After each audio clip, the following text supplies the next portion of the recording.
Hi everyone, Dom Famularo here. This is incredible to have the experience. I'm back with Vater percussion. This is huge. And we have so many people that we're bringing to you that is just so exciting. It just gets better and better each week. Check out this video.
I love Matt's playing. It's just so powerful. It's so enthusiastic and energetic. Absolutely, Matt Starr. I want to introduce Matt to you. He's a highly energetic rock drummer, producer, songwriter, and singer that is constantly working. He's been playing with the legendary Kiss guitarist Ace Frehley over the past several years and has toured with Mr. Big, has done sessions for a long list of producers. He's also an educator, a consultant, and a motivational speaker.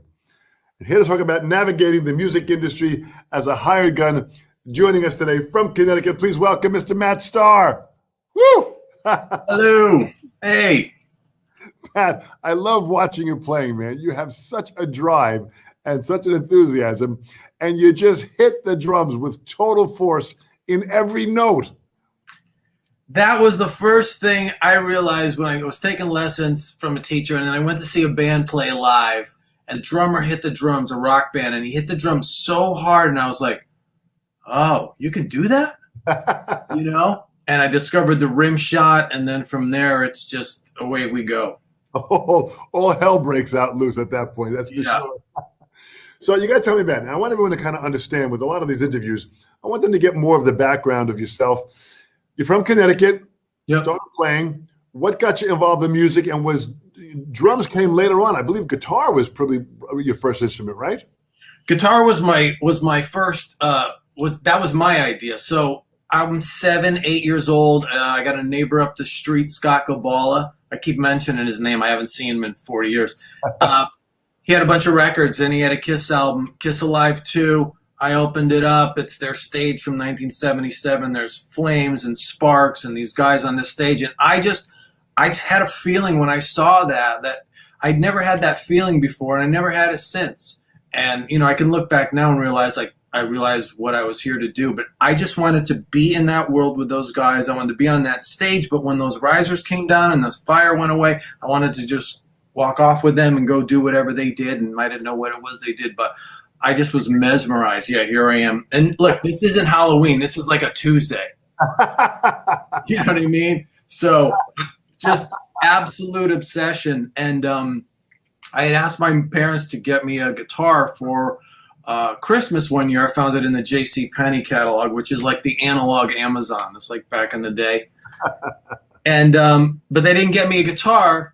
And I was all bummed out, and my mom said, well, why don't you play drums? You know, you could play in the school band. And so that in 6th grade, I don't know how old I was, but in 6th grade, that's when I first picked up sticks and started hitting drums. So at that point, you started hitting drums, you're playing, you're influenced by the band. First of all, the fact that you were inspired by Kiss, and then eventually in time, go back and you're playing with Ace Frehley and Gene Simmons. This has got to be the full cycle dream come true. Yeah, I mean, it's really humbling. And, you know, I get like, well, the little kid in you must be freaking out. And I've thought about that. The kid in me is not freaking out, because the kid in me goes, well, no, this is what we do, right? We pretend we're playing with them, and then we're going. The adult is more likely to go, the odds of this are just astronomical. So how many millions of kids pretended they were playing along, with the guys in Kiss, and then how many actually get to do that and get paid to do that. So, but that brings gratitude and humility rather than, the excitement. It's a really good feeling, which is something I wouldn't have had when I was younger. So I'm glad it took a while to manifest. Well, the fact that you had that dream and you had that strong desire and you had that passion that you want to do it. Listen, when I was younger, I dreamt on going out on a date with Raquel Welch. That still has never happened. Sure. So it doesn't always happen is what it comes down to. Right. Why do you think it did happen? Well, again, if you ask the adult me, it's like, what are the odds? Why did it happen? I don't know. But you ask the little kid in me, it's like, because I knew it was going to happen, and I didn't. And I think the thing that it really stands out to me and when I think about this is the kid didn't know that it was a long shot. Yeah.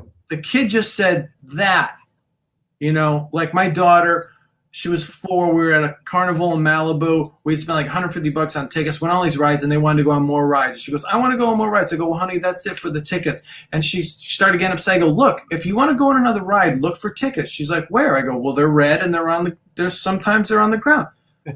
In 2 minutes, she had found 15 tickets. And I'm like, that's how did that work? Why did she find the I don't know. But like, that's what I've seen repeatedly in my life and, through my coaching work that I do with people. If they just kind of almost put the blinders on and just go, what do you want? What would be the next action? Do that. Let the universe take care of the rest. That's a book that was written by Wayne Dyer called The Power of Intention. Mm-hmm. Intention is important. There's also a book called The Secret, which talks just about that. When you put in your mind the vision into the universe of just the thought has energy. Right. And that thought has energy, goes out to the universe, and it aligns you up with whatever that dream is. It seems like you are a great example of what that came down to. I wasn't for a long time. I was, probably the first 35 years of my life, I had the clarity. I knew what I wanted to do, and I had the desire, and I had the ability. I wasn't the world's greatest drummer, but like, you put me in the situation, I'll get the job done. I know how to do that. But it didn't happen for me for a very long time, and that was really confusing and frustrating and kind of made me think that I make the wrong decision for my life. And I became willing, and I had to walk through some stuff, some really uncomfortable stuff. But that's where I gained the humility and the gratitude, and how do I be of service rather than I want to get a gig. No, I want to help you. If I have something to offer, you let me know what that is, and I will show up and present it and do the best I can. So that's when everything kind of changed for me, And I think the one piece of the secret that when I first heard about that, I'm so great, and it's so great that it's in our popular culture, that it's not some actual secret. You know what I mean? Like, people can talk about it openly. The intent, but then it has to be followed with action. And I think either the people that thought it was nonsense or the people that believed it thought like, oh, you just need to think about it and it'll happen. It's like, well, sometimes, but usually it needs to be followed with action and then let go of the results, which seems crazy. But I equate it to baking a cake. You get the directions, you make it, you put the ingredients, you have to take the action, then you put it in the oven. You don't check, you don't keep opening the oven. Just go do something for 35 minutes or whatever it is, and come back and just know that it'll come to fruition. So there's like a lot of little steps in there, but I've had the pleasure of watching other people actually do that in their lives and go, this is real. I can't explain why, but it's real. And I know you've seen the same thing, It's been pretty amazing. Well, just so you know, I haven't given up on my dream on taking Raquel Welch on a date. So that's still kind of out there, just so you know. That's going to happen. You just put it out there again. And how many people are watching? Put it out there. Just picture Dom in his next post next to Raquel. So you're playing drums. Were you starting to meet different musicians? Were you hanging out with different players when you were young in the beginning stages? No, I grew up, there was 4 guys in our high school that had long hair, and we all had a band. So it was a small town in Connecticut, and I think that was so we had each other, and then some of the guys moved to LA, and I stayed and started playing with a band regionally. They were called Run 21. So like Stet Howland, who went on to play with Wasp and some other bands, he was the original drummer in that. And then Doug Blair also went on to play with Wasp. For some reason, Run 21 was like a starting ground for Wasp. But I didn't really know guys that were successful, you know. And I think between my parents supporting me and loving me, but being scared to death that I was going to be homeless, because all they knew was Mick Jagger, right? So if you're not going to be Mick Jagger, how are you going to support yourself and make a living, you know? And then my guidance counselor trying to get me into a school, which, you know, probably about half of the guys that I know, that we all know, who play music for a living with name bands, about half of them are formally educated, and then half of them are self-taught. So I don't have an opinion one way or the other. But for me, I just wanted to play. And so I didn't have that support. I didn't have a guy or a woman who was really doing it and going, look, if you want to do it, you've got to take it seriously and really treat it like a job. It's the coolest job in the world, but you've got to look at it like a job. So yeah, it was a lot of just trying to do it on my own, you know? So at that point, you're learning, you're playing with different musicians. You know, were you taking lessons at all? Was there kind of like were you being influenced by other drummers that they were playing? Were there role models that you had or idols? How was that all working for you? Just the learning process? Yeah, I mean, for me, you know, again, I was like 7, 8 when I first got this rock and roll bug. So it was Bunny Carlos from Cheap Trick, Phil Rudd from AC/DC, Joey Kramer from Aerosmith, Clive Burr from Iron Maiden. And those were kind of my nucleus of drummers. And then I saw, a few years later, saw Tommy Lee. I saw Motley Crue video. And I mean, to this day, he's one of the most natural, gifted. His arms are just beautiful. The way he hits those cymbals, it's gorgeous, you know? And I just thought like, whoa, you know, I was already playing drums. But when I saw this guy, I'm like, phew, I got some work to do. And his compositions were always great too. It's really powerful drumming. So those were kind of the guys.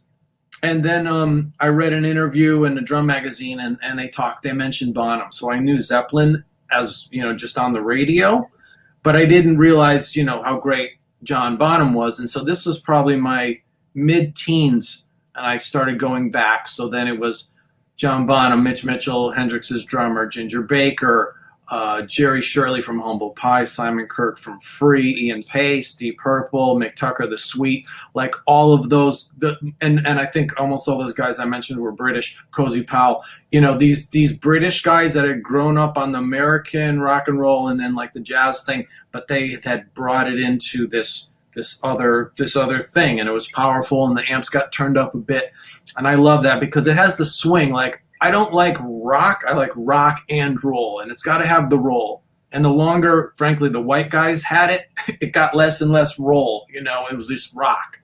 And so, but that late 60s, early 70s thing, I really love that. Well, that was a powerful time and powerful music that came out of that time. And it's still, when you speak about classic rock, it's still, the vitality of the music is still alive today, you know, many years later.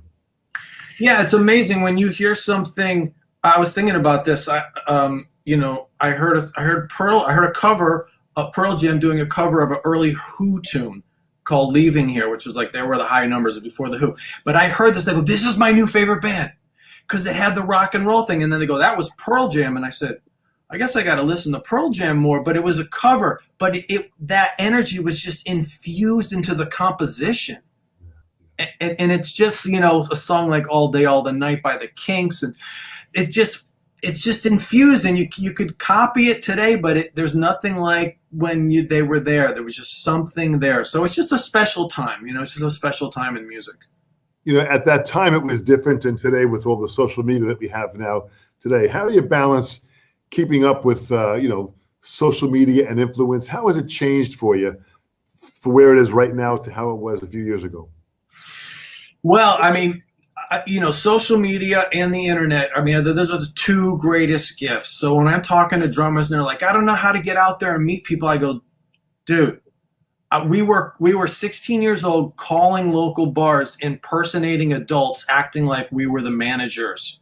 And you'd call and they'd say, you got to call Joe on Tuesdays at 2 p.m. and we call it 2:05 and Joe's not here. He'll be back next week. I mean, it's like, it's so challenging. So, but it's part of the job is doing social media, and just devoting a certain amount of time each day to just seeing what other people are up to, giving them the love. Hey man, congratulations. Wow, that looks amazing. You sound great, whatever it is. Putting that love out there and then letting people know what you're doing. And a lot of guys I've talked to, they're uncomfortable with putting it out there because it feels like they're bragging. And I'm like, you know what? You got to flip the thinking. You're inspiring people. If you're, standing in front of the Taj Mahal, please post, because I'll look at it and go, wow, Dom was at the Taj Mahal today. That's awesome. That's an exciting thing. So really, I think it's our responsibility to inspire each other. And as far as, getting work, a large part of my revenue and my work comes from being visible on social media and having people reach out to me about recording drum tracks or producing their bands. Well, this gets into my next point. I mean, you really have a good reputation as being a really good person. And, you're playing with the likes of Billy Sheehan and Ace Frehley and Gene Simmons and Johnny Depp. I mean, just Phil X. These are some great legendary people that are performing. How do you leave your ego at the door? Because, I mean, you really are just, straight ahead across the board. You're just a great guy. And no matter what situation you're in, you maintain that straight level of maturity. Yeah, I think staying in touch with that source, whatever, however someone would define that, and if I feel my feet getting off the ground, I just got to keep my feet on the ground, so excitement can disconnect you from your source. And so can, being depressed or feeling bad about things. It's like, it's right in the middle, and so it kind of goes back to what I said about being humble and being of service. So if I'm getting excited about something, it's like, okay, that's cool. That's great. I don't want to put the kibosh on that, but what's my job here? What am I here to do? I remember when, with Mr. Big, our first tour, we played Budokan in Japan, and I had grown up Cheap Trick Live at Budokan. I'm like, I was 9 years old, and I thought Budokan was a city actually, but I'm like, I'm going to Budokan and I'm playing there one day. I have to, and here we are. And then a week before they go, oh, by the way, we're going to shoot a DVD. So there's going to be like 20 cameras on stage. And so like the night before, I had a hard time sleeping. And I realized two things. One, it's completely natural to be excited. Totally. But we often associate like that energy with a negative. I feel uncomfortable. It's like, well, yeah, because you've got too much adrenaline through your veins, so you feel like you're going to puke. It's not bad. This is normal. You know what I mean? So it was like it's a normal thing to feel that, but also, okay, thinking about all this stuff, and I'm all out here, and I go, bring it down. Yeah. Snare, for me, one of the advantages of having a simple kit, snare, tom, tom, tom, ride, two crashes, hat. You know how to do that? Yeah, there it is. That's your world. So don't worry about the 15,000 people that are going to be there. Don't worry about the cameras. Don't worry about someone watching the DVD 6 months from now and will they blah, blah, blah, blah, blah. Yeah, there I am in the Jumbotron. Don't worry about the Jumbotron. Don't worry about anything. Just hat, kick, snare, tom. You know how to do this. Do your job. Keep it simple. And then when you're ready to like put the energy out there a little more, cool. But keep it right here. Just do your gig. You know how to do that. And all this other stuff, again, when you're ready, you can open up to it and take it in because it's really exciting. But if I'm getting kind of like that, it's just bring it down here. And my job as a drummer, what am I here to do? I'm here to make sure that we leave no man behind. So if the singer's like, all right, rock and roll on that, and the bass player's going like this on his head, I'm not going to start that song. Right? I'm going to wait. I'm going to make sure everybody's cool, and so that's my job, to make everybody else look good. If we get lost or something happens, okay, that's why I don't do a lot of fills. It's like, I'll let you know when something's going to happen, but until then, I'm just going to cruise along and then like give you that fill. So if someone's lost, I got to bring them back in. I got to land the plane. And so like if I'm focused on all that, that's plenty to do. I'm not thinking about me, I'm thinking about you. And then guess what? I'm going to have a good show and be about the best I can be. Well, that's a great attitude. But that attitude's got to be, you got to work on that. You have that's something where you have to kind of be very aware of it. That's humility combined with respect, combined with self-confidence. There's a lot of qualities in there that are very important to be aware of. Yeah, I mean, I'm a pretty cerebral guy, so like I don't have to necessarily figure out everything, but I kind of got to be able to wrap my head around it, And so in that respect, it's been helpful. Now I can also go the other way and like start drilling down on something, and if that happens, if you're watching me play and I'm just going, woo, no, that's me going, nope, we're not doing that. No, we're not. And I might do a fill just spontaneously to be like, see ya, get out of my head, and because it's energy, and you kind of start doing that, and then you start kind of, it's like, nope, not happening. So I would just physically kind of purge that, so that that can happen every once in a while. We all, I think, if you do anything well, you're probably your harshest critic. But the time for that is not while you're on the field. It's after, when you sit down and you watch the game, and then the coach says, "This here, we can do this better." So, yeah, but that happens.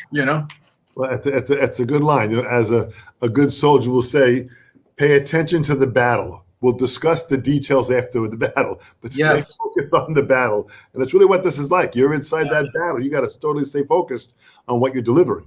Yeah, absolutely. Well, great. And really pay. I don't. I appreciate your comments on my playing, and it's about each note. That's why I don't typically play a lot of notes.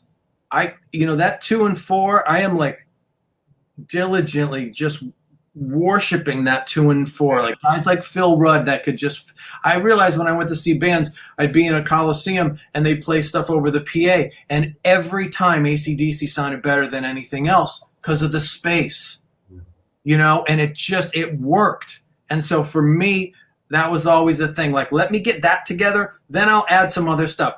I haven't gotten that together. I'm working on it, right? But like, you know what? I'll do some stuff at the end of the song and whatever. But to really like adhere to that quarter note, and I've had a shift where it was kind of like it's the 1, right? It's the 1. It's the 2 and the 4. It's, for me, it's the 2 and the 4. If that as long as that's going, because when you're clapping your hands, unless you're my mom at a wedding, she claps on the 1. But you're clapping your hands on the 2 and the 4. Like that's the thing, that swing is happening. So as long as that's happening, I try and apply that into all my fills and stuff. But just the focus on that 2 and 4 just dropping at the same point every time, no matter what's going on, and that kind of becomes like a hypnotic thing. And that's a handful of work right there. So that just that keeps me focused, But you sure do drive it so well, man. And it's when you play, it's very clear what you're playing. There's no white noise. Every note is very clear when you're playing, and you deliver it. And listen, and you're driving an incredible amount of energy with these great ledges that you're playing with. How do you prepare for a tune or a gig or a session? How do you prepare, just mentally, physically, and performance-wise? How do you prepare yourself? Well, I think the first thing is that I've done this enough where I go, this is going to go well. This is going to be great, because that thing can get going, and like, well, what if this and what if that? And it's like, you've done this enough, right? Yeah. Always works out, right? Yep. Everyone's always really happy. Yep. Okay. So just let's know that. Let's put a pin in that. For session work, if I can get the music ahead of time, I'll spend time with it. I'll listen to it like a week before and just make sure there's no curveballs, right? So if someone sends me a song and it's kind of a straight up rock thing, okay, cool. If someone sends me a song and it's a Dream Theater thing, I'm like, okay, I'm going to need to really drill down, but just to know what I'm working with ahead of time. And what I tell guys is, if you got the time, especially like if it's for a tour and you've got to learn, 25 songs, if you've got a couple of months, like just put it on. Don't even try and learn it. Don't listen to the kick pattern. Just put it on. Because if I had you sing Happy Birthday right now, you could sing it. Not because you've ever practiced it. You've just heard it enough. or that commercial for that McDonald's thing. It's in your head. So just to get familiar with it without clamping down and trying to learn it, because that's a much different thing. And if you can just let it get absorbed into your brain, if you have the time. Now, like on session work, so I will listen and then I will make my version of a chart. So I can read music, but if you said, hey, here's a song, okay, look through it, ready, here we go, I wouldn't be able to do it like that. I would need to kind of look. I like Troy Lucetta when he did the Burning for Buddy thing. He had like an 18-minute piece of music, and he played it, and they go, "Where's your chart?" He goes, "I don't have a chart." They go, "You memorize that?" And he's like, "Well, yeah, because that's what I do. That's how that's how he does this thing." So, but I will have a chart, verse 1 and maybe the kick snare, and then pre-chorus, chorus 2, and I'll have it kind of just chart out. So even if I look at it before I track the song. But a lot of times, like with Ace Frehley, always, and on the Mr. Big record, Defying Gravity, I didn't hear those songs until the studio.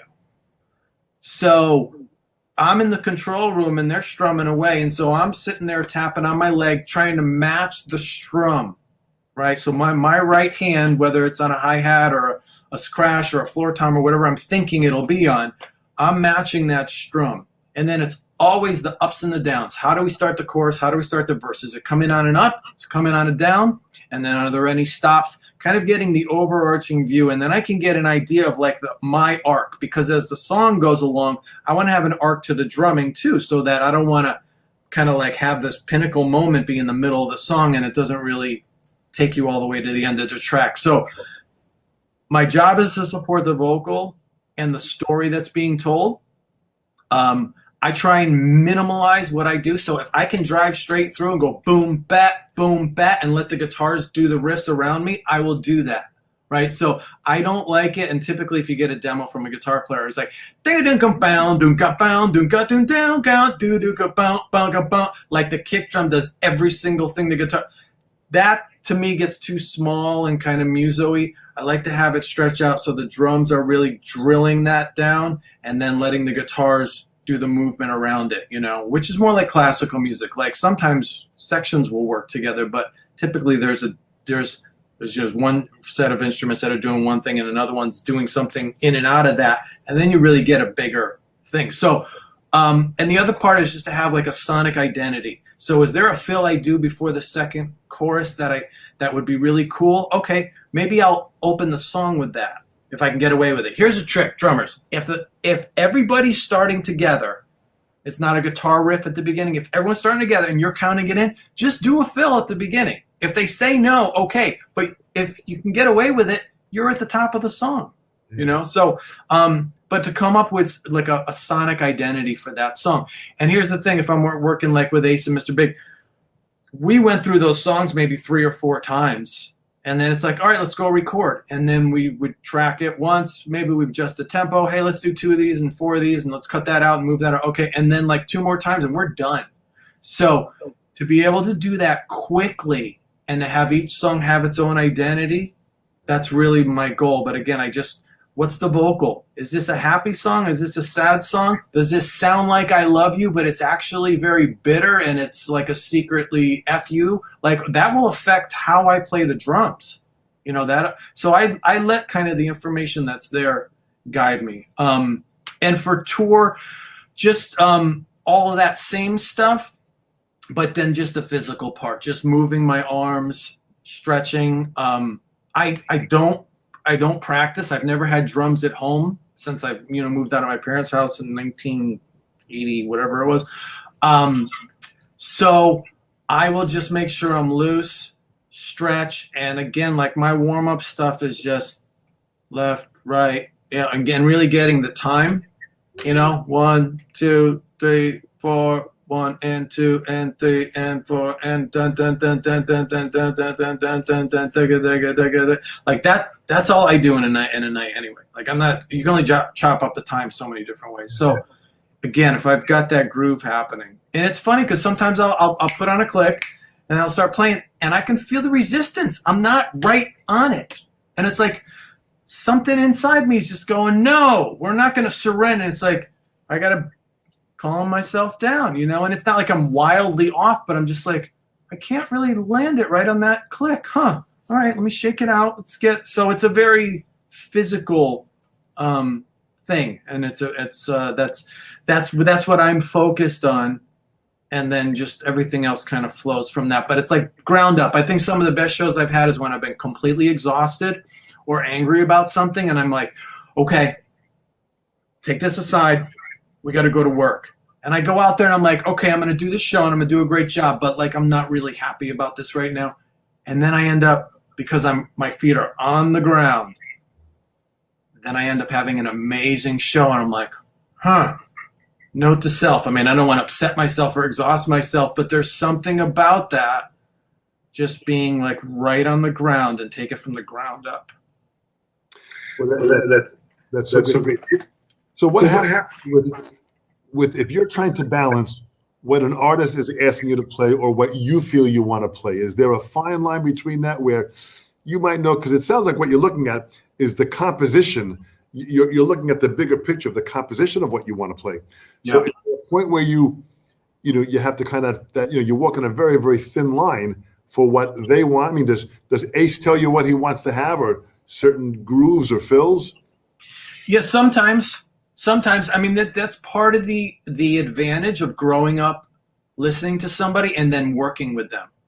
So I think it just, I know a lot of guys that's happened to, because you play in a way that they are used to, because you're kind of subconsciously emulating the records that, the drummers that they worked with. So, but logistically, yeah, like Ace will have some specific ideas sometimes, and other times he'll just go, yeah, that's great.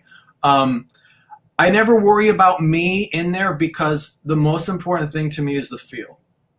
And so if you just tell me, I want you to play boom, bat, boom, boom, bat through the whole song, cool, no problem. I'm not worried. I'm gonna put a flam in there at some point and give it a little something, but I'm not worried, because I'll be in there, because I got my thing, I got my feel. I'll tell you the story. There's a song called "Rockin' with the Boys" that Ace had, and the whole song is boom, bat, boom, boom, bat, boom, bat, boom, boom, and it was a lot of that. So I thought, okay, there's a last chorus where everyone drops out. It's just the vocals and drums. So I go, okay, I know now this is like the example. So he's playing me this song and I'm listening to the arrangement, and then I'm going, okay, I'm going to go kick flam. I know that. But I want to put a little something in there, but not mess with that boom, bap, boom, boom. So it gets to that part, and he said before I went, he goes, just do John. Do your John thing, which means Bonham, right? Just do Bonham. I go, all right.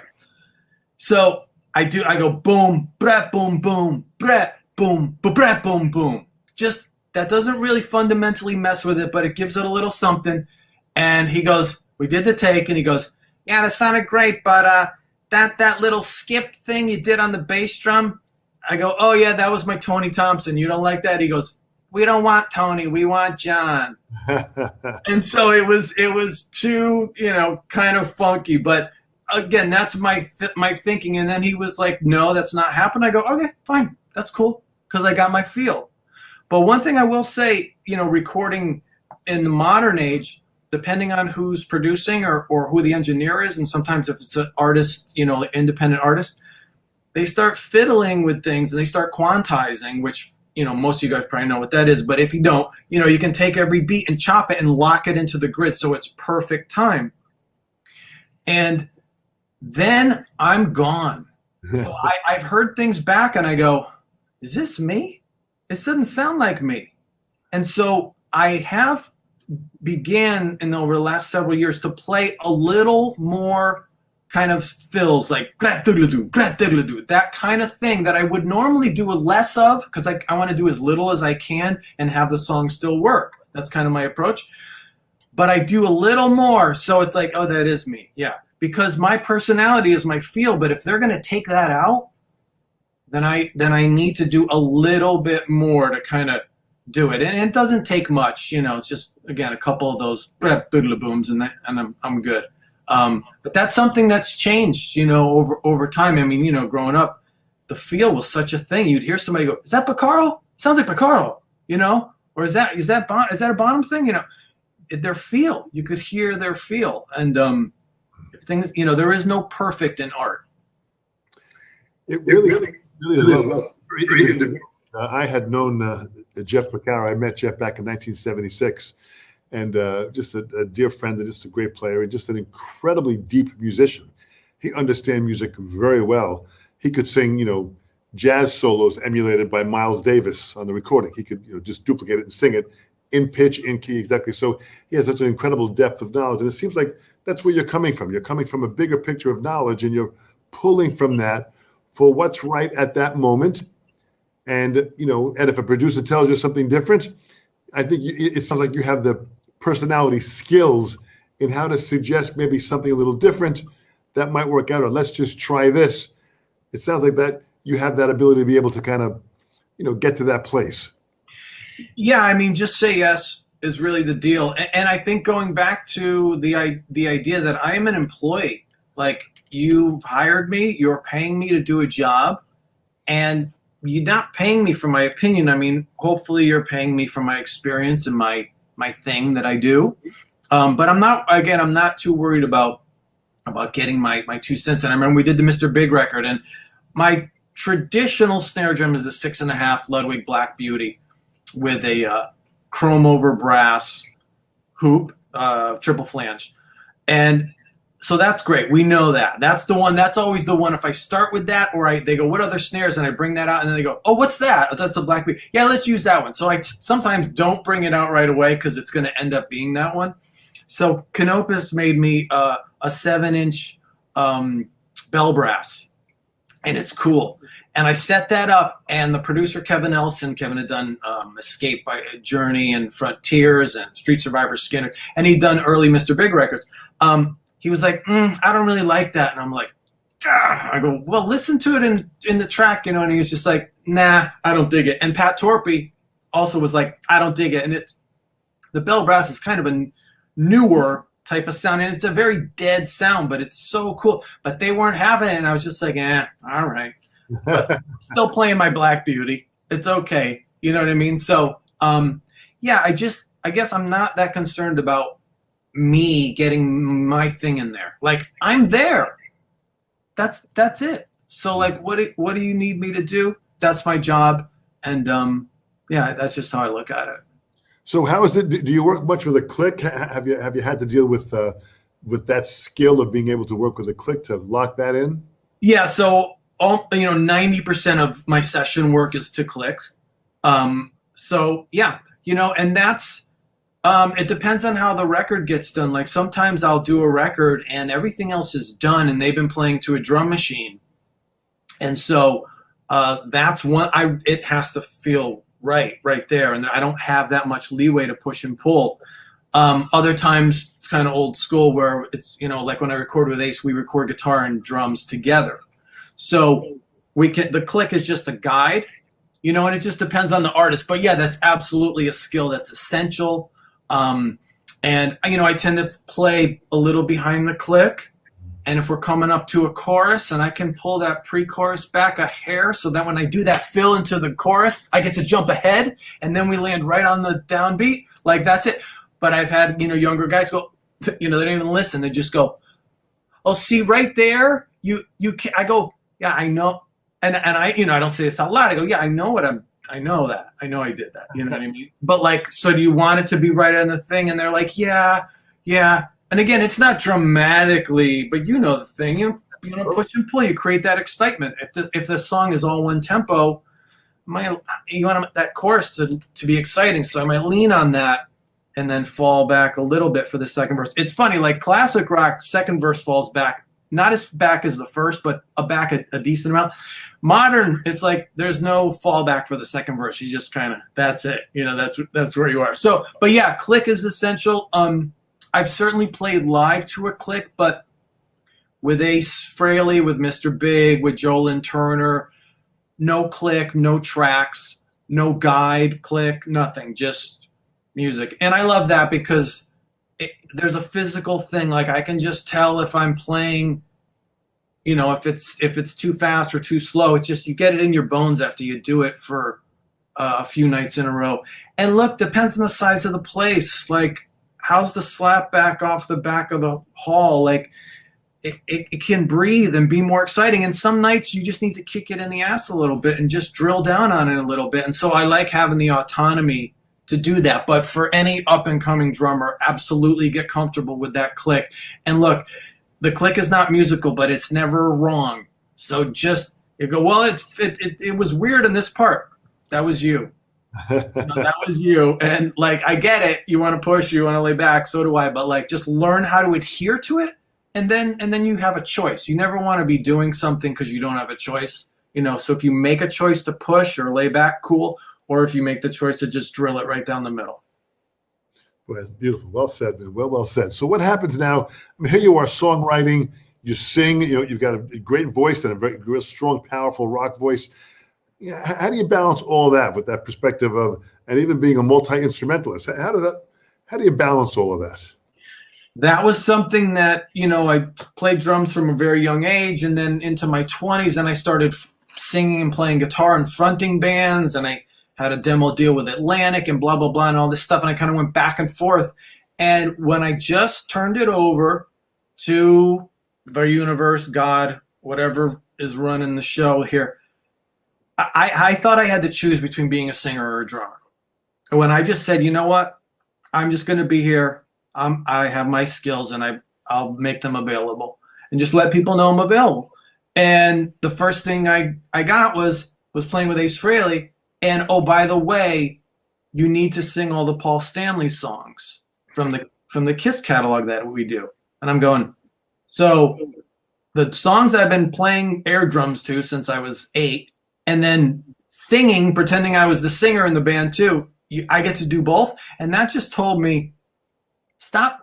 It's important to have a clear idea what you want to do. It's important to pursue it aggressively and always be moving that energy forward. But also, like, I would like this or something greater. Because when it comes to fruition, it's always greater than I could imagine. Like playing in Budokan, that would have been great enough. But we also did a DVD, so now forever it's documented. Yeah. So it's always just be open to the even better option. So again, I just go with it and I try not to worry about it. I like when I would go to these all-star jams and there'd be members of this band, that band, and they go, what do you want to play? I go, you know what, you tell me. It's fine. Now, of course, what do I want to play? Zeppelin. You know what I mean? But like, I just would show up. I go, I'm just here to play, man. You let me know. And that attitude and that energy, it just worked better for me. So I think just being open to doing kind of whatever I'm asked to do has served me well as a hired guy, Well, it's so great that you're involved in all the different aspects, but you've also done some producing also. Right. So how do you balance that? What do you do with certain bands or how these projects? How do you tweak it and how do you work materials so it really kind of works into the sound that you're looking for? Yeah, again, that's another scenario where it's like my job is to get their music to be the most them it can be. Right. So my favorite records are always the bands that they had the most them sounding record. Right. So I'm here to facilitate is a rather sophisticated word I like to use, to help them facilitate. So like what's the vision for this? What's your message? What's the goal? What are you trying to say? Okay, then let's have that be infused into everything we do, every word, how we approach the sounds, how we approach the tones, I mostly work with bands. I like working with bands. Bass players are different from drummers, are different from singers, are different from guitar players. And the morale is the number one thing. The rule I have that I learned from when I was back, being a band member in bands is if someone suggests something, it's way easier and way less time consuming to just try it rather than to explain to them why their idea sucks and it's a waste of time. Plus, you're going to make them feel bad. And most times, if it's not a good idea, the first guy to say that is the guy who came up with it. Hey, what about this? Well, hey, let's try it. Well, I don't know. No, let's just try it. Ready? Here we go. Try it. And then after the guy who came up with it goes, nah, it sucks. Forget it. Sorry. Thanks for trying though, guys. So the morale is really important. And some bands, I get involved in the writing, get involved in the arranging, talk about, what the bass is doing, kick patterns and stuff. Other bands, it's like, No, I just need to capture this. I just need to accurately document. And the thing I always hear is like, it never sounds on recording the way it feels live. So how do I make that happen for them? How do we, and that's just more technique of producing and mixing as far as like getting it to sound and feel that power and energy that they have when it's live, but also be something they can listen to again and again and again. Nice. Just, if you would, just talk briefly about negotiating and rates and some advice to give people on how do you work the value of who you are for what you're doing? How do you find that balance? Yeah, I'm so glad you asked me that, because that's such an important thing. So first of all, don't say I don't care about the money. Stop saying that. If you say that, don't ever say that. Oh, the money's not important. I just want to play. It's important. They're both important, and one doesn't negate the other. So, I believe it was some king centuries ago who hired some jester, and then the jester was like, well, I'd like to get compensated. And the king questioned his commitment to comedy because he wanted to get paid for his time, right? So that continues to this day where, if you want to get paid or you want to get paid a certain amount, you must not really be a musician. And that is a lie. And the only people that propagate that are people that don't want to pay you or other musicians who are broke. Okay, so just those are some things that are really important. As far as like the self-worth thing, like how do you know your worth? I have my rates, but whether in my heart the worth is there, I think that's that. Set a rate sheet, create a rate sheet, set your rate, and get a good rate that makes you uncomfortable, because that's how you know it's good.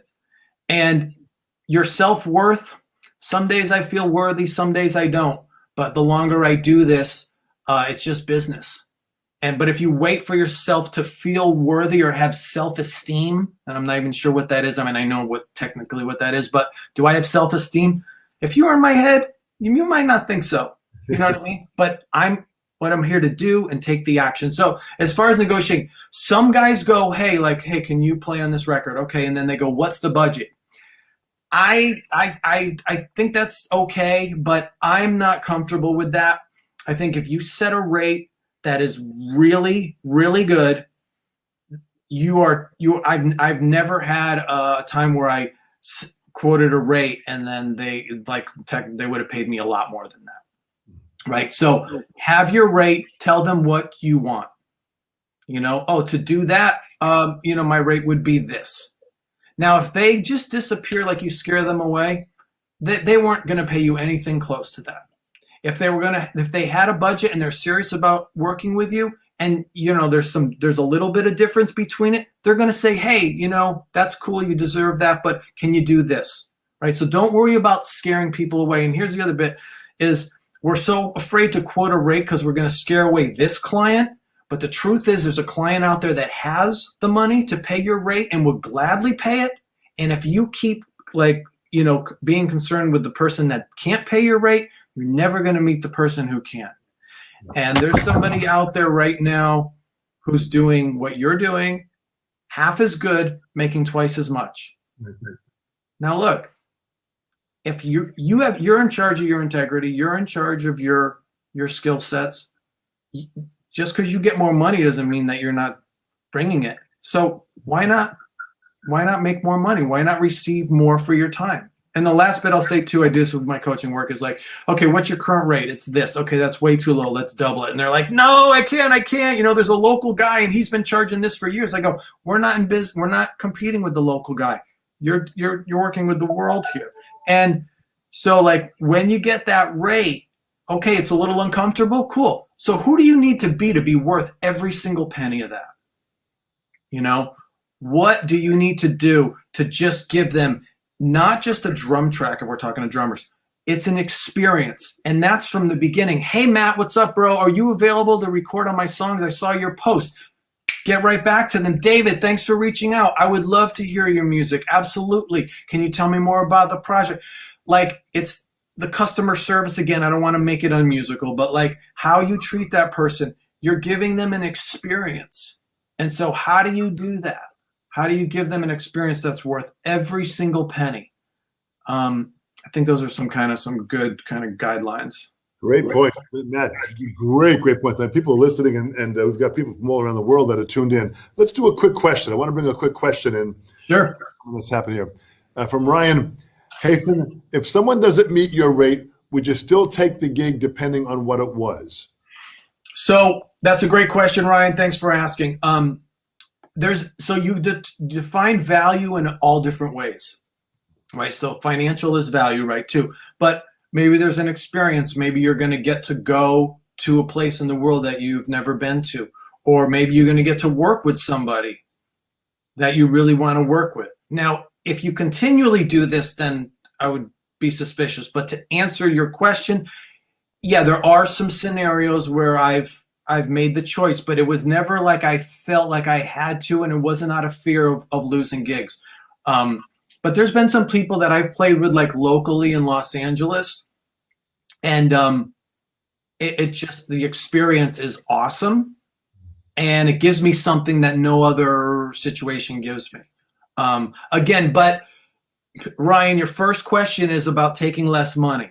So just that right there is like a little bit of a red flag as far as like, but you can take less than your rate.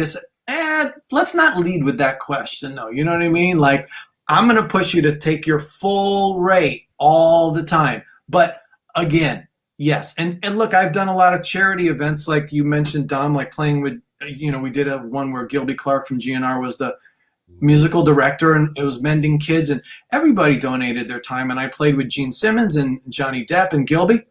Does that have value? Yes. For the cause, for the guys I'm playing with, for the experience. So absolutely yes. But don't look for ways to take less money. Look for ways to make yourself uncomfortable and quote that rate. Boy, beautiful. Well said again. So tell me about the upcoming tour now. What are you guys going to be doing? Yeah, so Ace Frehley going out with Alice Cooper. We are out for about 5 weeks. Starts in the middle of September. They're all U.S. dates. And I'm looking forward to it. Ace and Alice have a history. Kiss and Alice Cooper goes way back to the early 70s. I have not done any of the dates. Like, they've played together in the past, and I haven't done any of these shows. So I'm looking forward to it. And yeah, it's going to be great. And I'm friends with, pretty much all the guys in Alice's band, but it'll be nice to just be on the road and hang out with some different folks. And hey, you want to get a coffee today? Yeah, all right, let's go do that. So I'm looking forward to it. Well, that'll be nice just to kind of hit the road and socialize, get back to this socializing and performing. Yeah. This is the time that we're living in right now. And the fact that you're going to hit the road, that is absolutely excellent. If you get at all into the East Coast area here, please let me know. I want to come out and check it out because it would be exciting to hear you play live for sure. Now, tell me about Vater Power 5B model. Well, when I was looking for a drumstick, I played all the other brands, and I'm not going to mention any other brands, but they would all at some point just break in a weird way for a random reason, like a rim shot or on the bell of the ride, just like explode on me. And so like what happened is I got nervous. I was like, I need a brand that's going to just be rock solid. And Vater's wood is the best wood in the business. I've said this to Chad so many times. I hit rim shots on all of my drums at different points, but always that snare drum. And man, they'll just start getting split, but they won't break. And I don't know if I'm cheap or just I'm honoring the stick and I don't want to end it before it's time, but like these things are just indestructible. And for me, specifically on the Power 5B, I want gravity to do the work, right? So I don't want to do more work than I have to. And I chose this stick because I needed a stick that had the power, but also I could basically do 30-second note rolls if I needed to. And if I went bigger than that, I was like, it's a little hard. And this one was perfect. The taper's great, and that acorn on the end is really powerful. And so I love these sticks, and they've been so good and super consistent, and I love them. Well, to watch your playing and to have that piece of Vater wood in your hands and you able to drive the bands that you're in, as with this upcoming tour, it'll be exciting to see you put those Power 5Bs into action. I can't wait. I gotta get my calluses back. It's like I have like I got a little thing there, but I got normal hands now. So we gotta that will be tour preparation. I'm sure by the time you hit the road, it's going to be back in action 100% of the time. So, Matt, I thank you so much for joining me here for the Vater Company. This is so great to have this opportunity. You are really out there making a difference, and you really are driving the force. And as a great leader in the drumming community, I thank you so much for the excitement that you're producing, the great music you're producing, and the enthusiasm. When you hit those drums, you really deliver it. Awesome. Thank you. I appreciate the opportunity to talk to everybody, and hopefully some stuff I've said has inspired you guys. Absolutely fantastic, man. Thank you so much. And thank everybody for joining us. This is incredible. We've had some great people join us here. We'll see you all next week. Bring it on. We'll have some fun. Matt Starr, thank you so much. Stay well and be safe. You too. Thanks. Bye-bye.